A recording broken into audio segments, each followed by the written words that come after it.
Assalamualaikum warahmatullahi wabarakatuh. Jumpa lagi dengan gue Sky Al-Mukarram Sitorus, orang biasa yang keren.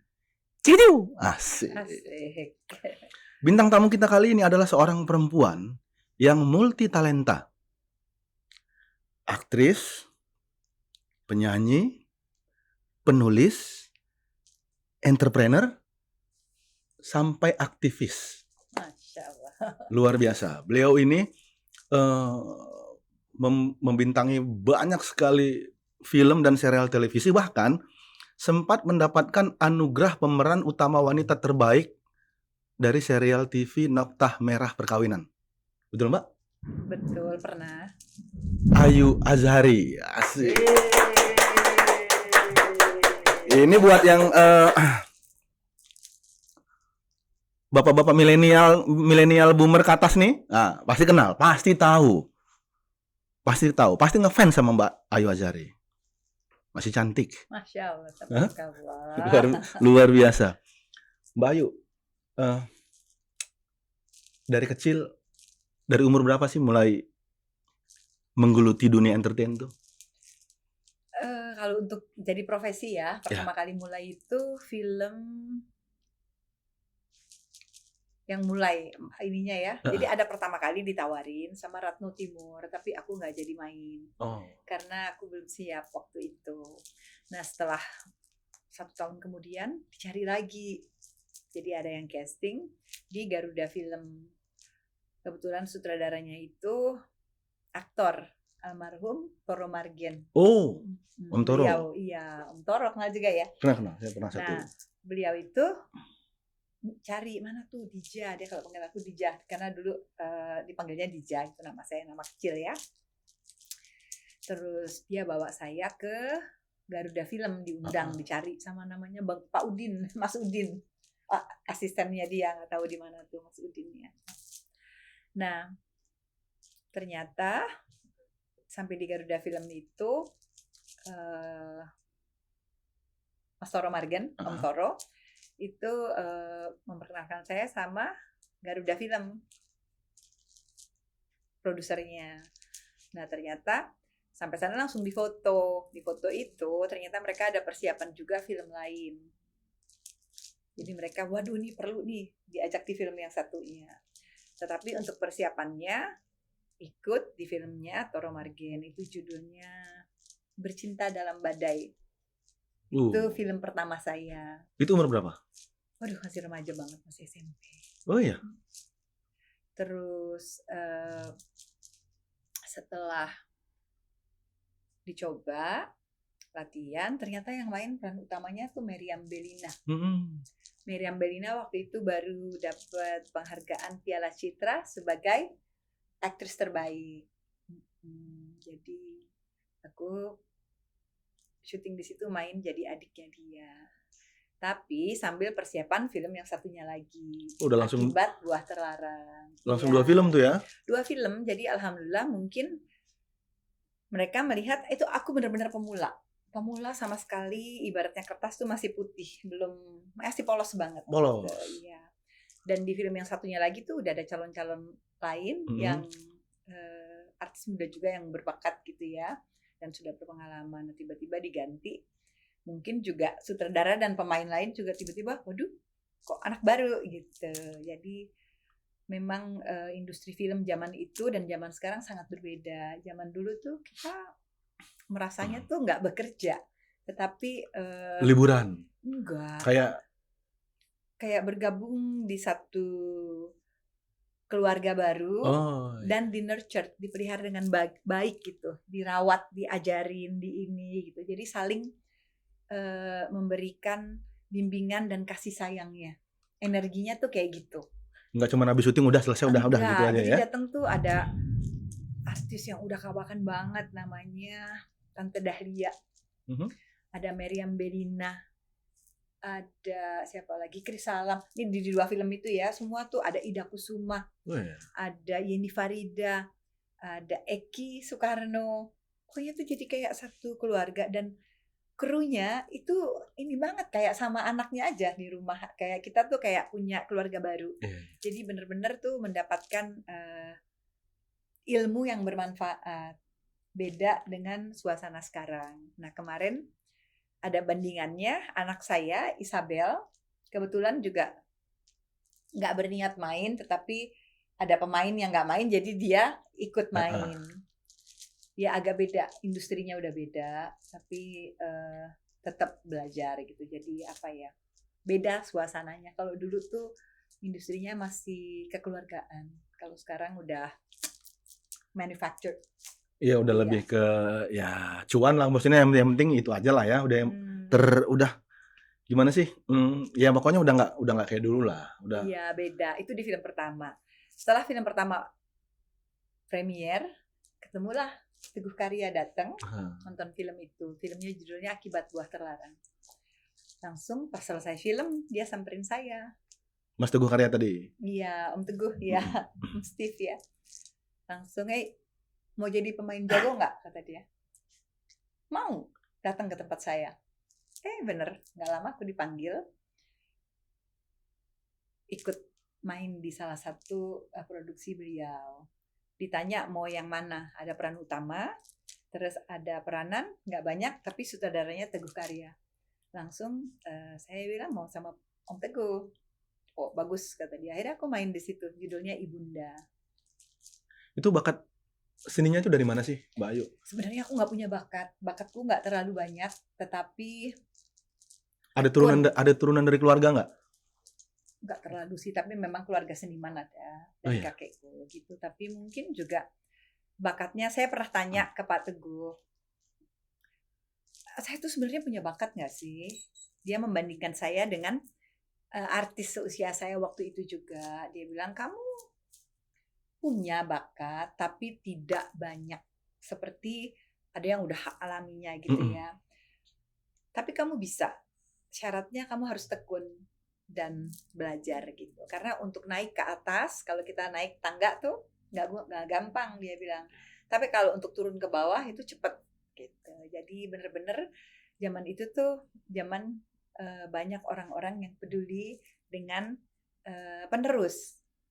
Jadi bener-bener kita tuh diajak untuk di-nurture supaya ilmunya nanti didapat dan bisa diteruskan ke yang lain gitu. Jadi memang bener-bener komunitas kungfu lah.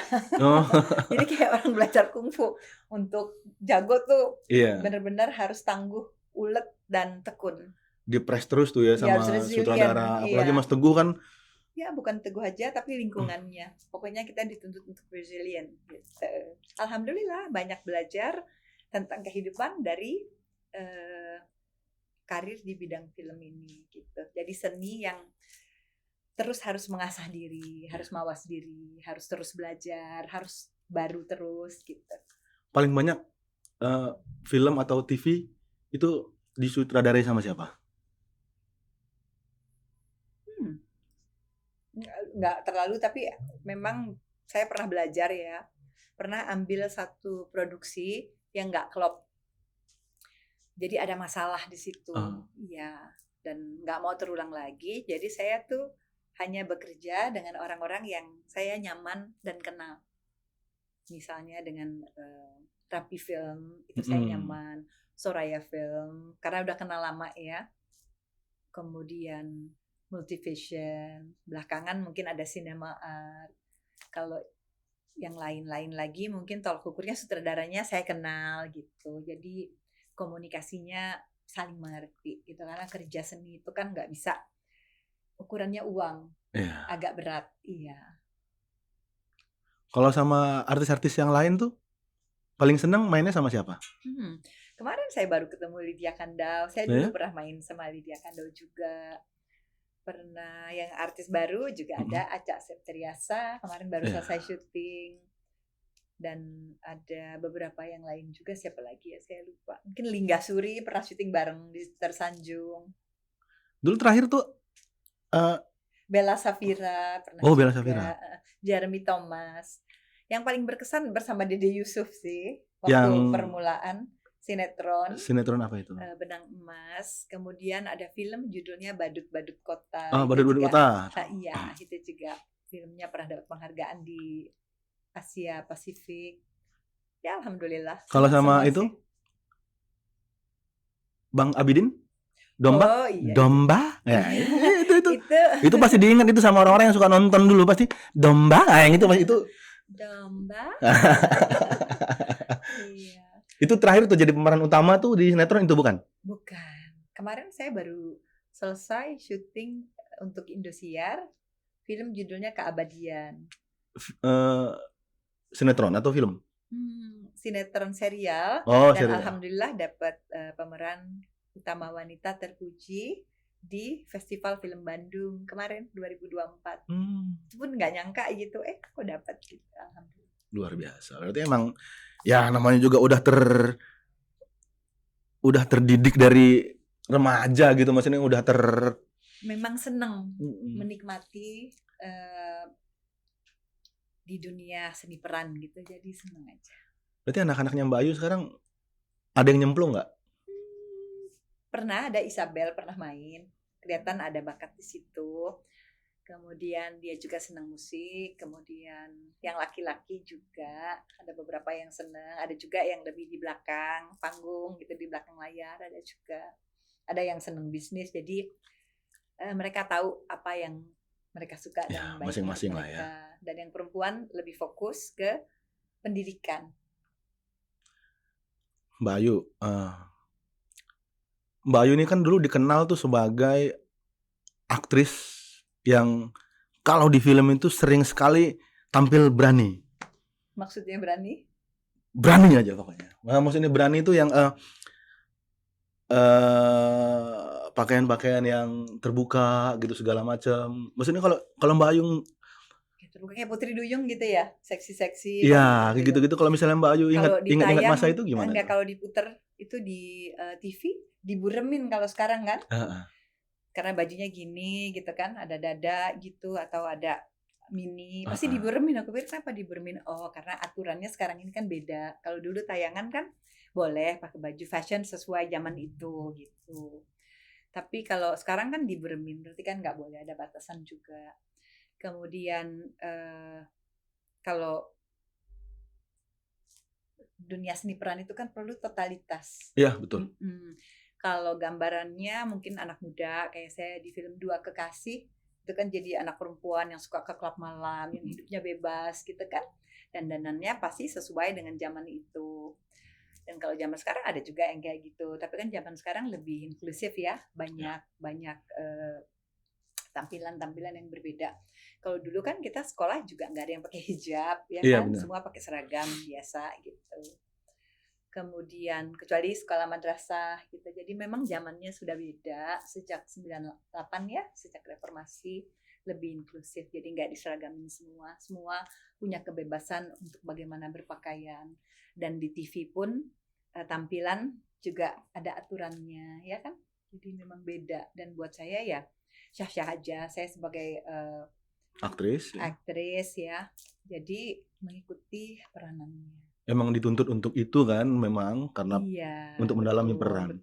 Kalau ingat-ingat masa-masa itu suka ketawa-ketawa nggak sih atau biasa aja lah?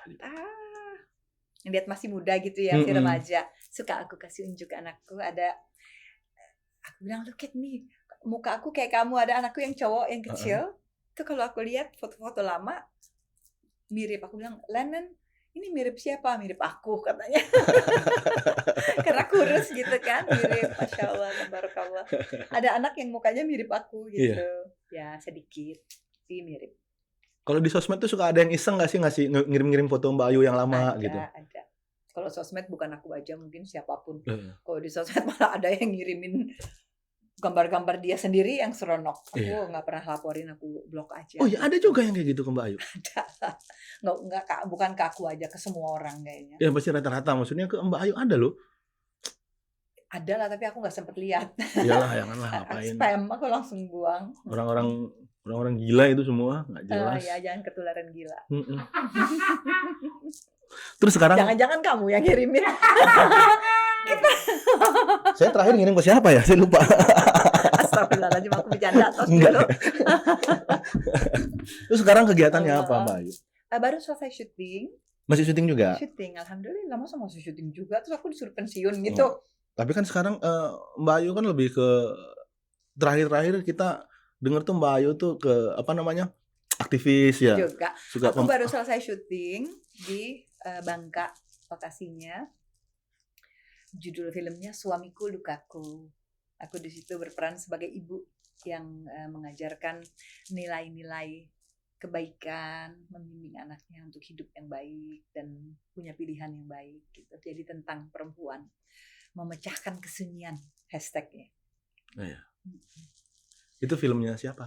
Filmnya Cinema Art Cinema Art. Tarantella, iya, Cinema Art bekerja sama dengan Korea kalau nggak salah. Oh iya. Tapi lokasi shoot, jadi di film itu aku juga berperan sebagai pemain, tapi aku di situ juga punya peranan untuk membukakan jalan seperti tim ajunya lah gitu ya kalau di ini, untuk cari lokasi.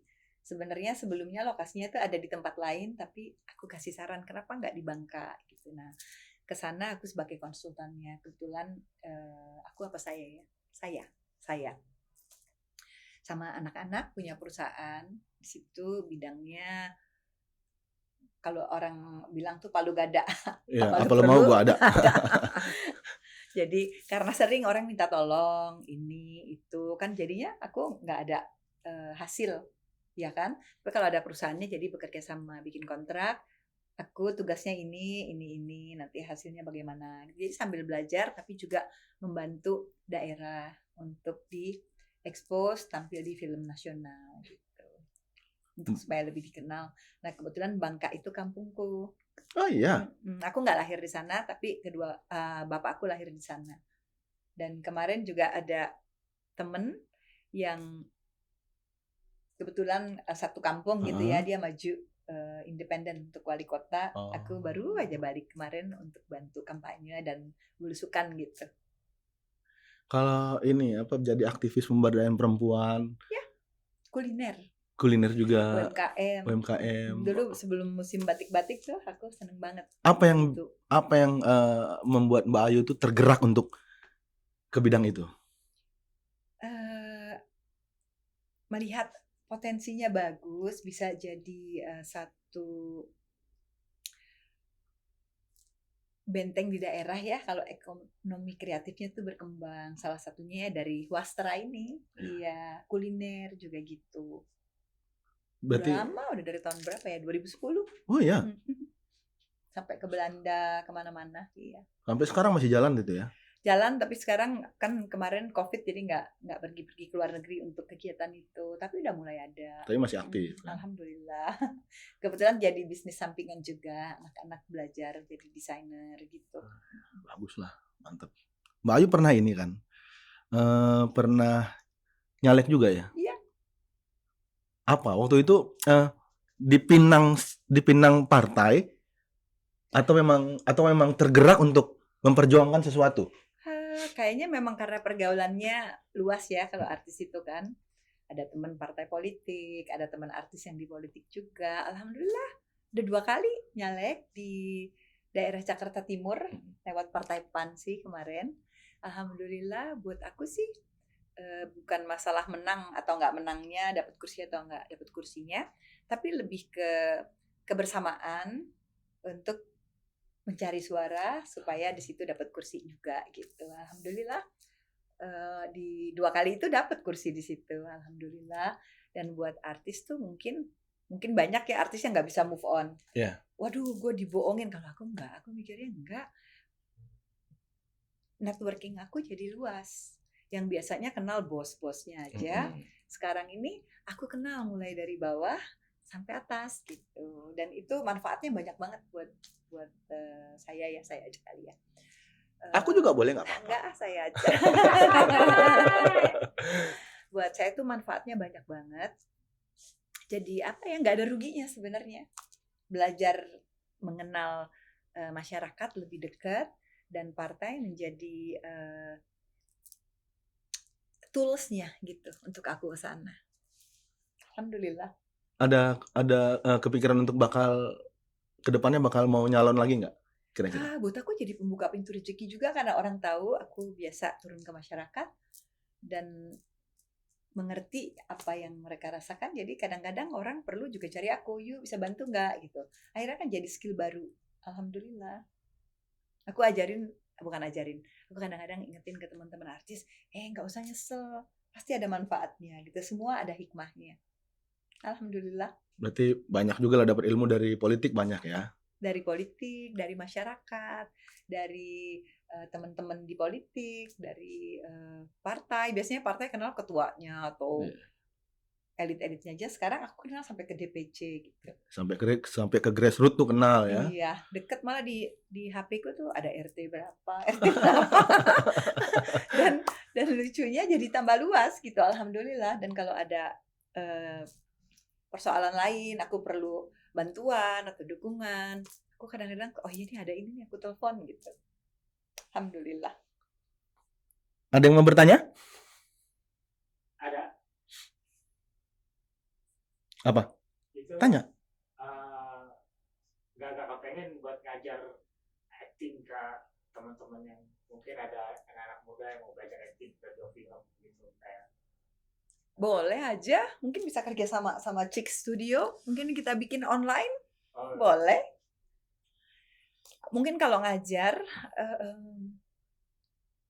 juga ilmunya kan harus belajar terus kalau acting itu. Bener. Jadi ini kan anak IKJ ya. Ya.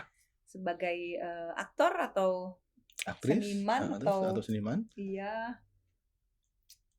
Ilmunya harus baru terus, jadi harus update terus. Ya kan? Iya benar. Dan kalau berperan itu kan kita bukan memerankan diri kita, jadi setiap ada peranan baru satu tantangan untuk selalu belajar gitu. Alhamdulillah. Mau main, mau belajar. Ada gurunya tuh, siapa banyak kan? Nih, banyak gurunya. Kalau dia lebih ke ini sih, nyopet kalau dia mau belajarnya. Acting nyopet. Acting. Yang paling berpengaruh Mbak Ayu, maksudnya yang paling banyak ngasih ilmu sama Mbak Ayu semasa jadi aktris itu siapa? Almarhumah ibuku. Oh iya. Iya, dia supporter banget buat aku. Selain doanya, tapi ilmunya tuh banyak banget yang aku belajar dan bikin aku bertahan. Almarhumah ibu ya? Iya, tapi almarhum bapakku juga ngajarin aku tuh strategi. Jadi dulu itu dia ambil peranan tuh semua. Jadi aku kan nggak ngerti marketing gitu ya, tapi almarhum bapakku ngerti banget. Aku nggak mau main film lawak-lawak gitu ya. Bapakku bilang jangan main. Kenapa? Karena itu banyak penggemarnya. Jadi kamu lebih dikenal di penggemar film komedi gitu. Ambil, walaupun main misalnya sama Warkop gitu, itu bapakku yang nyaranin main, bagus itu. Kemudian bapakku juga bilang ambil film action, itu ada penggemarnya sendiri. Terus karena aku mau jadi aktor yang kawakan gitu kan, aku nggak mau yang drama. Bapakku bilang enggak, harus semua gitu. Dan tapi pas aku lihat di Hollywood juga gitu ya, kayak film aktor yang bagus kayak Meryl Streep, dia main film yang komedi juga gitu. Jadi nggak selalu yang itu, karena kadang-kadang kita perlu katrol juga dengan penggemar lain gitu, jadi mengenal kita.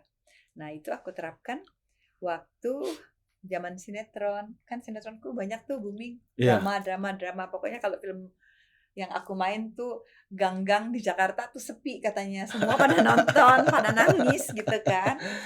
Terus mereka udah seneng banget, dan teman-teman pemain juga kadang-kadang komentar, karena pernah ada nih, aku nggak usah sebut namanya ya, aku pernah ambil peranan Putri Duyung itu. Terus ada temen junior aku, artis lah gitu ya, dia bilang, aduh aku kecewa, kenapa sih kok main film kayak gitu.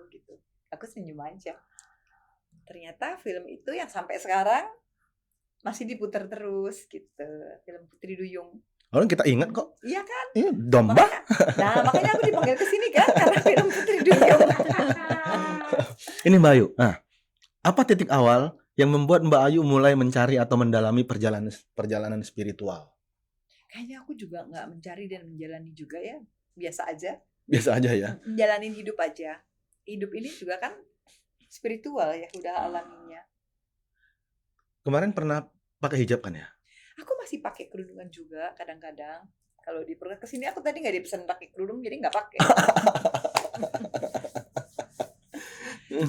Bukan hijab sih, kerudung aja. Kerudung Karena memang aja. aku dibesarkan di lingkungan pengajian juga. Oh iya. Di pasar Minggu itu ibuku almarhumah, rumah orang tuanya itu pengajian. Jadi dari pagi sampai sore tuh selalu ada kelas pengajian taklim lah perempuan. Berarti di Namanya Guru Haji Sofia, nenek itu ya berarti. nenek di pasar Minggu di Gang Arab tuh. Banyak murid-muridnya di situ dulu. Dan dari kecil aku selalu denger gitu. Alhamdulillah, jadi udah menyatu ya, alhamdulillah beruntung. Cuman kan memang agak berbeda dengan karir yang aku jalani setelah aku remaja gitu. Tapi keluargaku tetap menerima dan mengerti gitu. Tapi kalau spiritual itu kan dalamnya kita ya, pemikiran kita, perasaan, keimanan kita. Ya masing-masing orang punya apa ya? Punya tingkatan sendiri-sendiri, dan yang namanya iman itu kan turun naik juga gitu. Ya berdoa aja terus. Ya benar. Kalau untuk nyanyi, Mbak Ayu kan penyanyi juga kan? Alhamdulillah. Udah berapa lagu sih? Aduh, banyak. Oh ya? Pertama kali nyanyi itu film dulu atau nyanyi dulu? Nah, pertama kali aku main film. Di film itu aku diminta nyanyi sama Billy Budiarjo. Film yang Akibat Buah Terlarang. Itu ya? Di situ udah nyanyi. Oh iya. iya. Di soundtracknya, lagunya yang buat tuh liriknya Chris Salam. Oh, Chris Salam. Ada suaranya Chris Salam, ada suara aku juga, jadi duet gitu. Jadi dari permulaan memang kita nyanyi. Berarti genrenya pop ya? Suaranya pop banget sih. Kayaknya emang nggak ada dangdut-dangdutnya nih kalau Mbak Ayu. Dangdut bisa lah, dikit-dikit. Belakangan ya bisa. Belajar cengkok-cengkok gitu ya. Berarti udah berapa lagu, banyak ya? Ada album? Rilis album juga? Pernah, banyak alhamdulillah. Dan iya. Buat aku nyanyi juga menguntungkan. Kenapa? Kalau ketemu penggemar bisa lebih komunikatif dengan musik dan lagu gitu. Berarti adik-adik tuh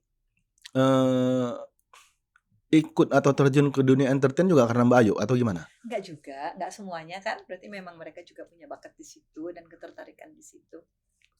Kirain ada motivasi Mbak Ayu nepotisme gitu. Bukan nepotisme tapi motivasi gitu. Ngelihat Mbak Ayu kan wah keren nih segala macam, mereka jadi termotivasi juga akhirnya terjun atau ya dapat rezeki di situ juga, dan itu kan semua udah ada jalannya, alhamdulillah. Yang pertama kali ngikut siapa? Adik? Enggak inget aku. Enggak inget ya? Dari kecil Rahmah pernah ikut. Dari kecil aku main film, krunya lihat ini adiknya boleh nggak main jadi adik. Jadi di film pertamaku Rahmah udah main. Oh iya. Ada deh. Ntar aku cariin. Ya? Yang di Buah Terlarang itu kan? Jadi dia jadi anaknya kakakku. Ada masih kecil lagi disuapin gitu. Lihat, ada Rahmah. Banyak yang nggak. Rahmah udah main dari kecil. Banyak yang nggak tahu itu pasti. Enggak. Terus di film aku yang sama orang Amerika, Rahmah juga main. Oh iya. Gitu. Terus Sarah main sinetron, tapi bukan karena aku, memang dia udah duluan modeling, jadi ditawarin film. Dan nyanyi juga udah sendiri, memang dia senang nyanyi gitu. Ya begitulah. Ada lagi? Nih Mbak Ayu nih, kalau seandainya nanti Mbak Ayu, ya bukan nanti, kalau seandainya sekarang nih Mbak Ayu diberi kesempatan bertemu sama sosok Mbak Ayu yang muda. Aku masih muda. Sekarang kan masih muda. Sekarang kan masih muda nih. Nanti kalau seandainya diketemukan sama sosok Mbak Ayu yang remaja, kira-kira mau ngomong apa? Enggak. No. Sangat absurd, nggak tahu ngomong apa. Aku orangnya lebih ke yang ada aja sekarang, yang udah lewat nggak usah ditengok lagi. Nggak perlu ada spion ya? Enggak. Aku orangnya maju ke depan aja. Yang lain ada pertanyaan ini? Tapi ada misalnya gini. Apa tuh? Nasehatin ke anak, don't do this, jangan melakukan ini. Ini bisa salah berdasarkan pengalamanku misalnya, bandingan. Aku tahu kamu lebih pintar, lebih maju, lebih cerdas gitu. Jadi jangan mengulangi kesalahan yang pernah dialami ataupun kamu belum mengalami. Jadi itu paling aku kasih untuk bandingan. Iya, kasih pandangan lah buat dia ya. Jadi gini, aku selalu ngajarin ke anakku, dan aku sampai sekarang, saya sampai sekarang saya masih belajar untuk melihat orang yang lebih muda itu pas dia tuh lebih baik. Kenapa dosanya lebih sedikit? Iya kan? Tapi kalau kita lihat orang tua, waduh, pengalamannya sudah banyak. Jadi itu yang aku tanamkan ke diri untuk selalu introspeksi. Aduh, orang ini udah lebih berpengalaman, orang ini sudah melewati banyak hal. Terus kalau aku sama anak-anak muda gitu, kesian, sayang. Kita harus introspeksi, dia dosanya lebih sedikit dari kita. Jadi kita harus memuliakan semua orang. Itu aja sih yang aku ajarin ke anak-anak. Ini kayak abang ini nih, dia udah tua tapi dia polos ini. Walaupun dia udah tua tapi dosanya masih sedikit. Kita nggak tahu kalau masalah dosa ya kan. Oh iya benar, kita nggak tahu. Kalau kita lihat orang muda dari waktu kesalahan dia pasti masih lebih banyak kesalahan dan hilaf kita lebih tua gitu.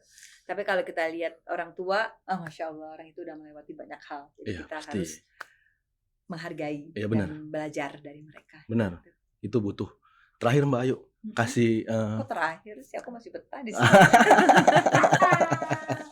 Kita juga sebenarnya betah ngeliat Mbak Ayu di sini. Cuman nanti editornya pusing lama banget ini katanya. Iya. Terakhir Mbak Ayu kasih ini dong, kasih kata-kata untuk hari ini. Kasih motivasi buat kita atau buat yang nonton. Apa ya? Jaga sholat 5 waktu. Jaga sholat 5 waktu. Mbak Ayu terima kasih banyak atas waktunya. Terima kasih. Terima kasih. Alhamdulillah.